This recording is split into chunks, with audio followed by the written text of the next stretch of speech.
লালমনিরহাটে কালবৈশাখী ঝড় ও শিলাবৃষ্টিতে জেলার ৫ উপজেলা জুড়ে ব্যাপক ক্ষয়ক্ষতি হয়েছে।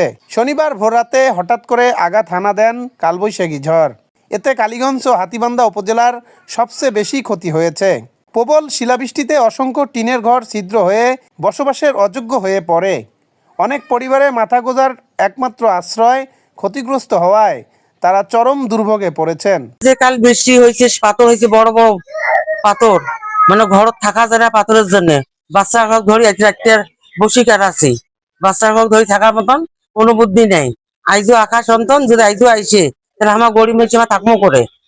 আমার তো সেই অবস্থা নাই যে আমার কড়ি মিলি খামো, আমরা হাতে করে পেটে দেওয়া। মাটি ভুট্টা গাছছি, ভুট্টা তো বাতাসও ভেঙে ফেলেছে, আবার শিল বৃষ্টি হয় তো আমাদের অনেক ক্ষতি হয়ে গেছে।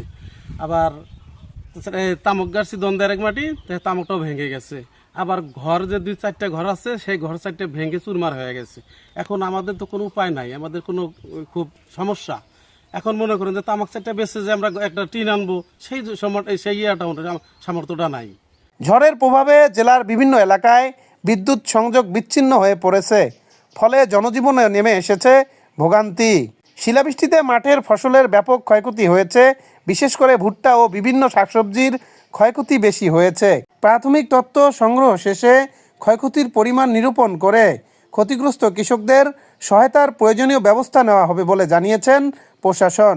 এখনো পুরোপুরি যে ক্ষয়ক্ষতির তালিকা সেটা পুরোপুরি এখনো শেষ হয়নি, তবে আমি এ পর্যন্ত ভোটমারির ২টি এলাকা এবং আমাদের এখানে তুষভান্ডারের প্রায় ৩টি এলাকা পরিদর্শন করলাম। এরপরে আমরা কাকিনাও যাব। যেটা এই পর্যন্ত আমি দেখেছি ক্ষয়ক্ষতির পরিমাণ আসলে অনেক বেশি।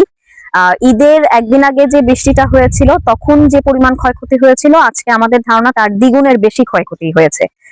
শুধু ভোটমারিতেই যে আমি ৩টা এলাকা দেখেছি, সেখানে আমার মনে হয়েছে শতাধিক ঘর একেবারেই ঝাঁঝরা হয়ে গেছে, যেগুলোর টিনের যে অবস্থা সেখানে আসলে থাকার মতো অবস্থা নেই।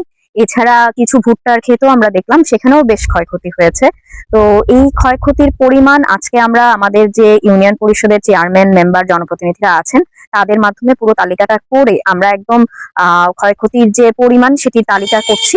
তালিকা করার পর তাদেরকে যথাসাধ্য সম্ভব আমরা কিছু সহায়তা করার চেষ্টা করব। হয়তোবা তাদের যে ক্ষতি হয়েছে পরিপূর্ণ সহায়তা দেওয়া সম্ভব না হলেও সরকারের পক্ষ থেকে যতটুকু সম্ভব আমরা সেই সহায়তাটুকু করব।